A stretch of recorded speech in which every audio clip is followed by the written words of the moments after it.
papain.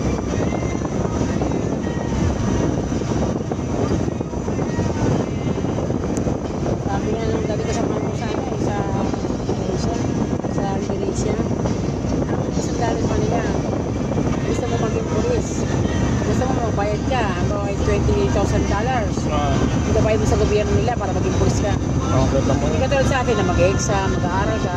Sa kanila hindi. Sa gobyerno ng Indonesia, na Muslim, gusto mo maging pulis kahit ano ka, magbayad ka lamang, mauupo ka.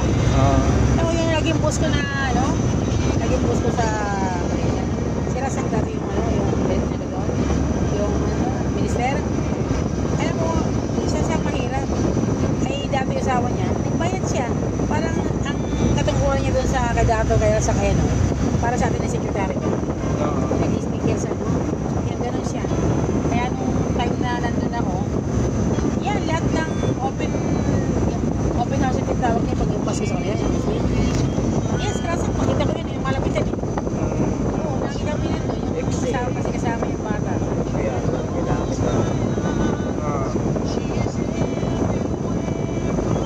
Tapos kung nakabayan na sila, Ano ba, $20,000 sa isa kanya. napasok na. $10. Oo, muli niya, hindi siya. Ang yung official siya ng gobyerno. Kasi po na naman dato, ganun din. Gusto mo ikaw sumikat, ano ba, ikaw, mayaman mo yung pera ka, diba? Pera ka, kaya mo magbayad ng $20,000 sa gobyerno ng Malaysia. Magbayad ka para maging dato ka. Dato ka na.